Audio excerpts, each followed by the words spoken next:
Hello everyone, boys and girls. We would like to welcome you to Crash Course French Revolution, Puppet Edition. Yay! Liberty, equality, fraternity! Today you will learn the basics about the French Revolution, from the causes to the defeat of Napoleon Bonaparte. For those of you who haven't read Chapter 19 in your textbook and just looked up the Quizlet answers to the test, or secretly played games on your computer during class, hopefully this will give you more knowledge of European history from the years 1789 to 1815. Right, so a little background to our story. In 1786, after the 7 Years' War, the finance minister of King Louis XVI told old Louis that France was going to be bankrupt. They had no paper money or a central bank. Oh gosh darn, that means inflation! Right, so keeping that in mind, that the people are in a depressed economy and the only option is to raise taxes even more, people were getting very mad. Do you hear the people singing a song of angry men? It is the music of a people who will not be slaves again. When the beating of your heart echoes the beating of the drums, there is a life about to start when tomorrow comes. Thank you, Pitt. So let us begin. You tell us when to go. Old King Louis XVI wanted a general tax on property, but needed approval from the Estates General.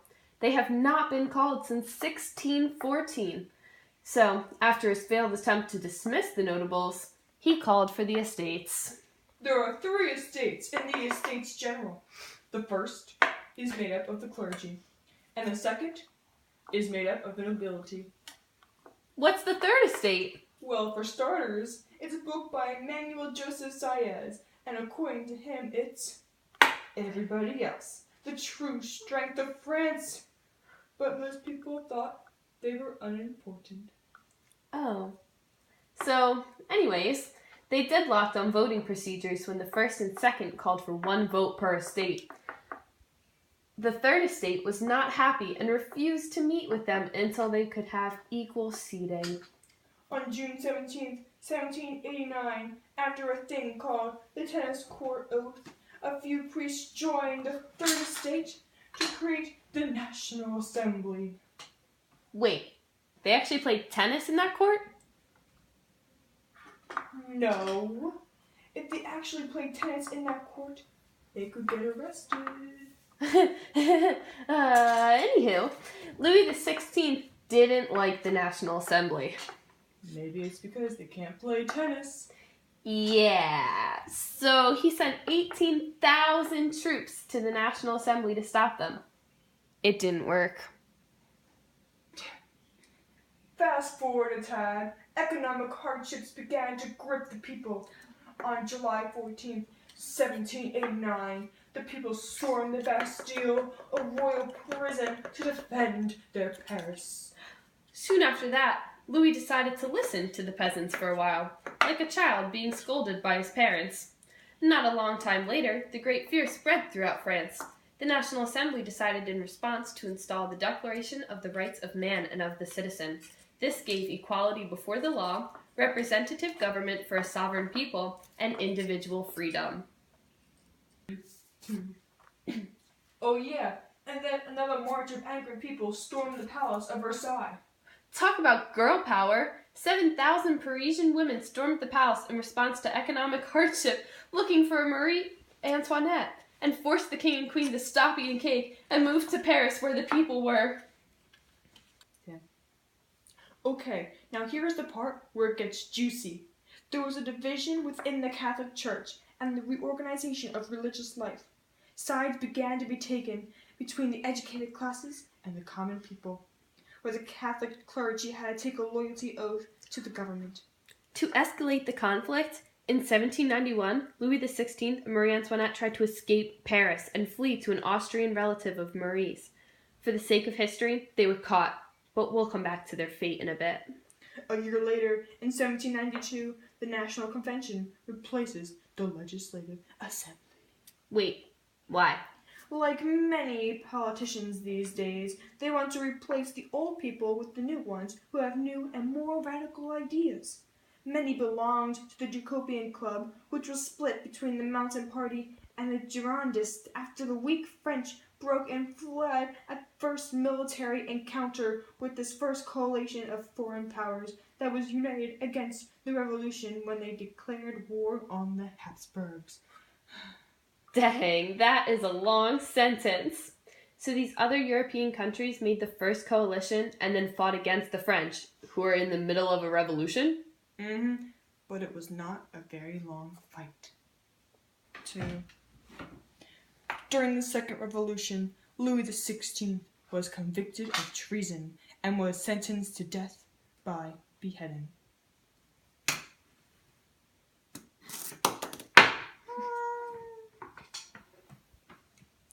Marie was also convicted of treason. Wait, can I kill her? Of course, you radical mountainist. Yeah! She went rolling. Okay, 1793 was a big year. The National Convention declared war on Britain, the Dutch Republic, and Spain.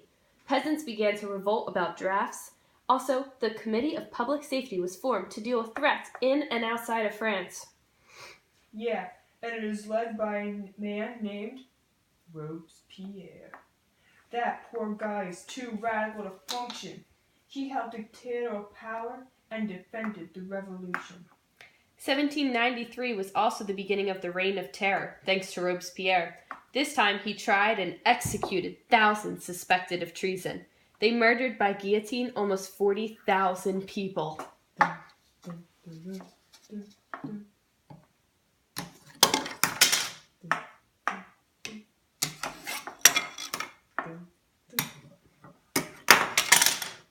Due to this, the Thermidorian reaction spread throughout France. This is when the people had a reaction to the Reign of Terror. To end this reaction, the people executed Robespierre. Yeah, thank God they executed by guillotine. That man was a pain in the neck. In 1795, the National Convention abolished many economic controls, let prices rise, and restricted local political organizations, where sans-culottes showed strength. They wrote another constitution to guarantee their economic position and political supremacy through the Directory. Okay, now we get to a man everyone is supposed to know. Napoleon Bonaparte! Ah, yes, Napoleon Bonaparte! Yeah, it was a party. He was a war hero. Napoleon grew up in an impoverished family and in 1785 became a lieutenant in the French artillery. He won the French battles in Italy. Don't forget that he had failed attempts to win in Egypt. Yeah, but no one heard about that, so to the French, it never happened. Years later, in 1799, he ousted the Directory at Bayonet Point in a coup d'etat, and his new institution was approved. I guess he had a lot of loyalty. Yeah, okay. So Napoleon had a lot of new policies as new ruler that all centered on maintaining order, which wasn't a good thing. One was at the Napoleonic Code, which reasserted equality of all male citizens before the law. So much for the women power at Versailles. That wasn't good, I know, but he also instituted the Bank of France in 1800, which served the interests of both the state and the financial oligarchy. Bonaparte also won over peasants by supporting land and statuses gained that were earned during the Revolution. Yeah, but he got Pope Pius VII to sign the Concordat of 1801, which grants rights for French Catholics to practice religion, but Napoleon gains influence over the church. Also, women lose all of their rights that they gained in the 1790s. Such a small man. It's amazing how much bad power he got. Thankfully, the big guys, Austria, Prussia, Russia, and Great Britain, pledged allegiance to defeat the French emperor in a war of liberation. In 1814, Napoleon, after taking lots of land and leading lots of fights, abdicated his throne and was sent to the island of Elba. until he escaped Elba in 1815 and marched on Paris and for 100 days remained ruler of France again. He was finally sent to the island of St. Helena. So happily ever after! Yay! Yay! Well, for now. But that's for another time. Thank you so much for watching, kiddos! Stay in school.